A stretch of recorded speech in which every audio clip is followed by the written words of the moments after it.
Hi friends, आप सभी का आपके अपने यूट्यूब चैनल यूपीएससी इन्फो 24 में स्वागत है। तो दोस्तों, हम उम्मीद करते हैं कि आप सभी लोग स्वस्थ होंगे और खुश होंगे। फ्रेंड्स, ये जो वीडियो है यह पीजीटी नागरिक शास्त्र का भाग 149 है। तो अगर आप टीजीटी, पीजीटी, एलटी ग्रेड और जीआईसी की तैयारी कर रहे हैं तो ये वीडियो आपके लिए है। दोस्तों, केबीएस का फार्म आ चुका है, भरा जा रहा है, तो आप केबीएस के फार्म को जरूर भर दीजिए।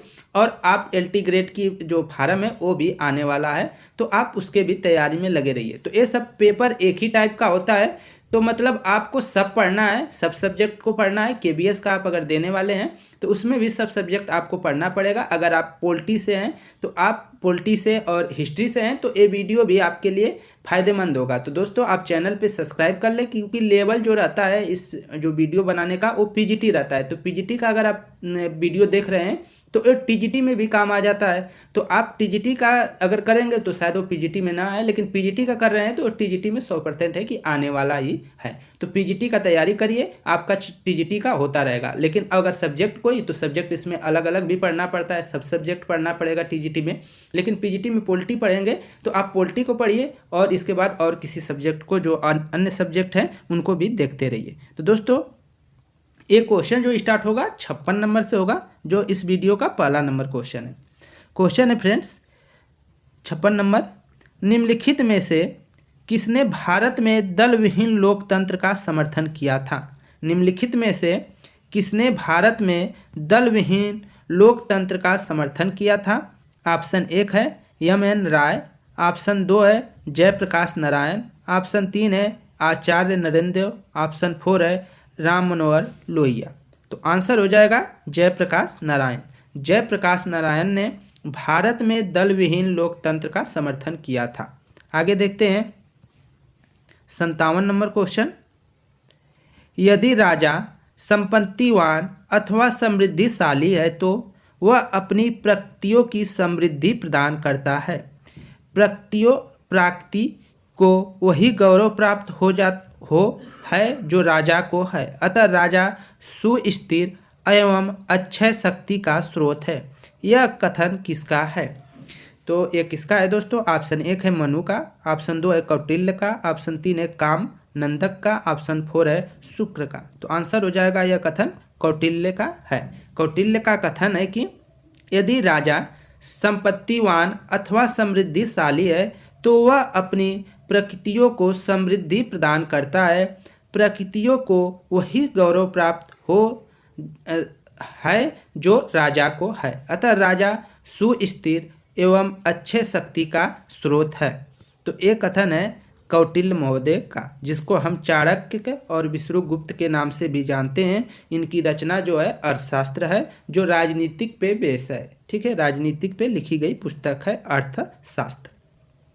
आगे देखते हैं 58 नंबर, संयुक्त राष्ट्र संघ का कौन सा विशिष्ट अभिकरण नहीं है? अंग जो संयुक्त राष्ट्र संघ का कौन सा विशिष्ट अभिकरण नहीं है, ये बताना है।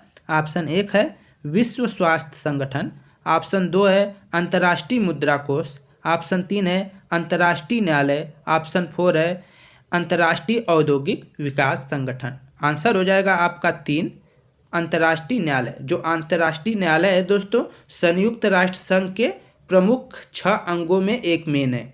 ठीक है, यहाँ अभिकरण नहीं है ये पूछा है, तो वो अभिकरण नहीं है। कौन? तो अंतर्राष्ट्रीय न्यायालय नहीं है, बाकी के सब हैं। आगे चलते हैं 59 नंबर क्वेश्चन, औपचारिक प्रशिक्षण को निम्न वर्गों में से किसमें विभाजित किया जा सकता है? औपचारिक परीक्षण को निम्न वर्गों में से किसमें विभाजित किया जा सकता है? ऑप्शन 1 है प्रदेश पूर्व परीक्षण में, ऑप्शन 2 है अभिनवकरण परीक्षण में, ऑप्शन 3 है सेवाकालीन परीक्षण में, ऑप्शन 4 है उपयुक्त सभी। तो आंसर हो जाएगा दोस्तों 59 का उपयुक्त सभी सही हो जाएगा। आगे देखते हैं 60 नंबर क्वेश्चन है फ्रेंड्स, स्वतंत्रता, समानता और विश्व बंधुत्व नारा है। समानता, स्वतंत्रता और विश्व बंधुत्व नारा किसका है, ये आपको बताना है। ऑप्शन 1 है अमेरिकी स्वतंत्रता के घोषणा पत्र का, ऑप्शन 2 है आयरलैंड के संविधान की उद्देशिका का, ऑप्शन 3 है संयुक्त राष्ट्र संघ के मानव अधिकार घोषणा पत्र का, ऑप्शन 4 है 1789 की फ्रांसीसी क्रांति के घोषणा पत्र का। तो आंसर आपका 4 सही हो जाएगा। फ्रांसीसी क्रांति के जो 1789 90 जो है 89 हाँ 1789 की फ्रांसीसी क्रांति के घोषणा पत्र का है। तो इसको आप देख लीजिएगा, डेट को थोड़ा पढ़ लीजिएगा। 89 79 ये सब थोड़ा दिक्कत करता है। आगे चलते हैं 61 नंबर। नेहरू विश्व के सामने अपने देश की आवाज़ थे। नेहरू विश्व के सामने अपने देश की आवाज़ थे। वे शेष दुनिया के साथ अपने देश की नीति के दार्शनिक निर्माता और मंत्री थे। अन्य किसी देश में कोई व्यक्ति विदेश नीति के निर्धारण में इतनी प्रभावशाली भूमिका अदा नहीं करता जितनी नेहरू भारत में करते हैं। यह कथन किसका है? ऑप्शन 1 है माइकेल ब्रेस का, ऑप्शन 2 है विंस्टन चर्चिल का, ऑप्शन 3 है M.O. मथाई का, ऑप्शन 4 है रजनी कोठारी का। तो आंसर जाएगा दोस्तों 1 के साथ माइकेल ब्रेस का एक कथन है। आगे देखते हैं 62 नंबर क्वेश्चन है, नवीन लोक प्रशासन के उदय एवं विकास में कौन सी घटना सहायक है? नवीन लोक प्रशासन के उदय एवं विकास में कौन सी घटना सहायक है? ऑप्शन 1 है सार्वजनिक सेवाओं संबंधित उच्च शिक्षा पर प्रतिवेदन जो 1967 में, और मिलो बुक सम्मेलन जो 1968 में हुआ था। 3 ऑप्शन है ड्राइट वाल्ड द्वारा संपादित पुस्तक public administration in A time of Woodlands 1971। उपयुक्त सभी। तो आंसर जो जाएगा वो 4 के साथ जाएगा दोस्तों। उपयुक्त सभी जो है लोक प्रशासन के उदय एवं विकास में सहायक घटनाएं हैं। आगे देखते हैं 63 नंबर क्वेश्चन, सामूहिक सुरक्षा के संबंध में निम्नलिखित में कौन सा कथन गलत है? कौन सा कथन गलत है ये बताना है। ऑप्शन 1 है किसी एक राज्य पर किया गया आक्रमण सभी राज्यों पर आक्रमण नहीं माना जाएगा। तो शायद यही गलत हो जाएगा दोस्तों, ये वाला आप देख लीजिएगा, ठीक है, क्योंकि नहीं माना जाएगा, लेकिन ऐसा नहीं है। सामूहिक सुरक्षा में कहा गया है कि अगर कोई देश किसी एक देश पे आक्रमण करता है तो वो माना जाएगा उसने सभी देशों पे क्या किया है, आक्रमण। अगर सामूहिक सुरक्षा में अगर कोई मतलब सहमति है, संधि हुई है तो यहाँ पे कह रहा है नहीं माना जाएगा। नहीं, किसी कमजोर देश पे कोई आक्रमण नहीं करेगा, ऐसा इस सामूहिक सुरक्षा में कहा गया है। आगे का देख लेते हैं, किसी राष्ट्र विशेष की सुरक्षा अकेले उसी राष्ट्र की चिंता का विषय न होकर वरना यह सारे अंतर्राष्ट्रीय समाज की चिंता का विषय होगा। ये सही बात है। आक्रमणकारी के अलावा अन्य सभी राष्ट्रों के बीच सहयोग सामूहिक सुरक्षा का सार तत्व है। मतलब आक्रमणकारी के अलावा अन्य सभी राष्ट्रों के बीच सहयोग सामूहिक सुरक्षा का सार तत्व है। अगर कोई आक्रमण करता है तो उसको अलग थलग कर दिया जाएगा, बाकी के सब देश इकट्ठे हो जाएंगे, ऐसा सामूहिक सुरक्षा में कहा गया है। यदि एक राष्ट्र किसी अन्य राष्ट्र की सुरक्षा को खतरा पैदा करता है तो वह खतराग्रस्त राष्ट्र की ओर से सभी राष्ट्र कार्रवाई करेंगे। मतलब जो जिस पे खतरा रहेगा उसका सुरक्षा सब प्रदान करेंगे। तो ऑप्शन आपका जो आंसर सही हो जाएगा दोस्तों वो आपका पहला नंबर सही हो जाएगा कि यह गलत है। सामूहिक सुरक्षा के संबंध में निम्नलिखित में से कौन सा कथन गलत है? तो वो ऑप्शन 1 है कि किसी एक राज्य पर किया गया आक्रमण सभी राज्यों पर आक्रमण नहीं माना जाएगा। यह गलत है, यहाँ सभी राज्यों पे आक्रमण माना जाएगा, ऐसा सामूहिक सुरक्षा के संबंध में कहा गया है। तो वहाँ पे नहीं पूछा था, इसलिए ऑप्शन 1 सही हो जाएगा। आगे है, उत्तर व्यवहारवाद का आधारभूत लक्षण नहीं है। कौन सा लक्षण नहीं है ये बताना है। प्रविधि से पूर्ण सार, ऑप्शन 2 है सामाजिक परिवर्तन पर बल, ऑप्शन 3 है कर्मनिष्ठ विज्ञान, ऑप्शन 4 है सामाजिक रूढ़िवादिता की विचारधारा। तो आंसर क्या हो जाएगा? ऑप्शन 4 सही हो जाएगा। सामूहिक रूढ़िवादिता की विचारधारा ये जो है उत्तर व्यवहारवाद का आधारभूत लक्षण नहीं है। ऑप्शन डी आपका सही है, 4 सही है। आगे देखते हैं 65 नंबर, निम्न में से तुलनात्मक राजनीति का उद्देश्य है। निम्न में से तुलनात्मक राजनीति का उद्देश्य क्या है ये बताना है।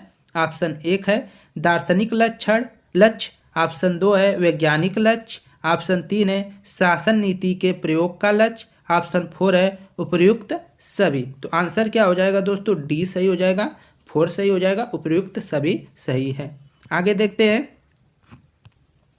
66 नंबर, निम्नलिखित में से किसका संबंध गुट निरपेक्ष आंदोलन से नहीं था? निम्नलिखित में से किसका संबंध गुट निरपेक्ष आंदोलन से नहीं था? ऑप्शन 1 है जवाहरलाल नेहरू, ऑप्शन 2 है कर्नल नासिर, ऑप्शन 3 है विंस्टन चर्चिल, ऑप्शन 4 है मार्शल टीटो। तो आंसर जो जाएगा वो 3 के साथ जाएगा। विंस्टन जो चर्चिल है उनका गुट निरपेक्ष आंदोलन से कोई संबंध नहीं था, बाकी के तीनों जो है संस्थापक सदस्यों में से है।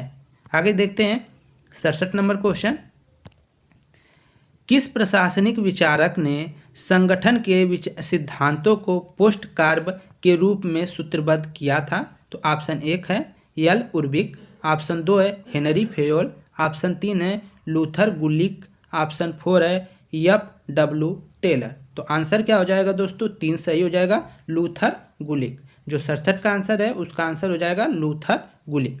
किस प्रशासनिक विचारक ने संगठन के सिद्धांतों को पोस्ट कार्ब के रूप में सूत्रबद्ध किया था? तो वो थे लूथर गुलिक। इसको आप याद रखेंगे। आगे चलते हैं 68 नंबर क्वेश्चन, वैधानिक संप्रभुता के पीछे एक राजनीतिक संप्रभुता की खोज की कोशिश संप्रभुता की समूची धारा को खत्म कर देती है और संप्रभुता को प्रभावों को सूची मात्र बना देती है। यह कथन किसका है? ऑप्शन 1 है डायसी का, ऑप्शन 2 है गिलक्राइस्ट का, ऑप्शन 3 है लीकाक का, ऑप्शन 4 है गेटले का। तो आंसर क्या हो जाएगा दोस्तों? तो 68 का आंसर आपका 4 सही हो जाएगा, गेटले का। ये कथन किसका है? गेटले का है। कि गेटले का कथन है कि वैधानिक संप्रभुता के पीछे एक राजनीतिक संप्रभुता की खोज की कोशिश संप्रभुता की समूची धारा को खत्म कर देती है और संप्रभुता को प्रभावों को सूची मात्र बना देती है। यह कथन है गेटेल का। याद रखिएगा या नोट कर लीजिएगा। आगे है 69 नंबर क्वेश्चन, निम्नलिखित में से राज्य की उत्पत्ति के संबंध में कौन सा सिद्धांत सर्वाधिक स्वीकार्य है? निम्नलिखित में से राज्य की उत्पत्ति के संबंध में कौन सा सिद्धांत सर्वाधिक स्वीकार्य है ये बताना है। ऑप्शन 1 है सामाजिक अनुबंधन सिद्धांत, ऑप्शन 2 है विकासवादी सिद्धांत, ऑप्शन 3 है शक्ति सिद्धांत, ऑप्शन 4 है दैविक सिद्धांत। तो दोस्तों आंसर क्या हो जाएगा? 2 सही हो जाएगा, विकासवादी सिद्धांत। दोस्तों हम अभी वीडियो जो है दैविक सिद्धांत पे और शक्ति सिद्धांत पर ला चुके हैं। इनके बारे में पूरा डिटेल्स में वीडियो बनाया जा चुका है, बाकी के और सब बनाने का प्रयास किया जा रहा है। तो इन दोनों को अगर इन सब से क्या है, शक्ति सिद्धांत क्या है राज्य की उत्पत्ति का, और राज्य की उत्पत्ति का दैविक सिद्धांत क्या है, अगर इसके बारे में जानना चाहते हैं तो आप जाइए, जो प्ले लिस्ट होता है वहाँ पे चेक करिए और आप इनके बारे में विस्तार से देख लीजिए। क्योंकि यहाँ से जब विस्तार से आप देखते हैं किसी चीज़ को तो आप ज़्यादा याद कर सकते हैं। वहाँ से आपको बहुत से तथ्य मिल जाएंगे कि शक्ति सिद्धांत किसे कहते हैं या दैविक उत्पत्ति का सिद्धांत किसे कहते हैं, दोनों विस्तार से बताया गया है। तो दोस्तों इसका जो आंसर हो जाएगा आपका वो कौन सा हो जाएगा? तो विकासवादी सिद्धांत है। विकासवादी सिद्धांत यही है कि लोग मानते हैं, जो विचारक हैं इसके वो मानते हैं कि जो राज्य का विस्तार हुआ है या उत्पत्ति हुआ है वो धीरे धीरे, जैसे परिवार का संबंध हुआ, पहले छोटे हुआ होगा, परिवार से कुल बने होंगे, ऐसे ऐसे बढ़कर गांव बसा होगा, गांव से फिर समाज आया होगा, तो ऐसे बनकर कहीं ना कहीं स्टेट बना होगा, तब वही स्टेट सब मिलकर राज्य की उत्पत्ति हुई है। तो ये आप देख लेंगे, आगे हम इसके बारे में विस्तार से भी बताएंगे, कभी वीडियो बनेगा तो बताएंगे। आगे है 70 नंबर, निम्नलिखित में से कौन इंग्लैंड में लेसे फेयर सिद्धांत का प्रतिपादक नहीं था, प्रतिपादक नहीं था, ये बताना है। ऑप्शन 1 है एडम स्मिथ, ऑप्शन 2 है टीएच ग्रीन, ऑप्शन 3 है जेरेमी बेंथम, ऑप्शन 4 है जेम्स मिल। तो आंसर क्या हो जाएगा दोस्तों इसका? तो 70 नंबर का आंसर 2 हो जाएगा, टीएच ग्रीन महोदय हैं। तो इंग्लैंड में लेसे फेयर सिद्धांत का प्रतिपादक नहीं था, तो वो थे टीएच ग्रीन, बाकी के सब हैं। दोस्तों ये थे 15 क्वेश्चन। हम उम्मीद करते हैं कि ये वीडियो आप लोग को पसंद आई होगी। अगर वीडियो पसंद आई है तो वीडियो को लाइक कर दें।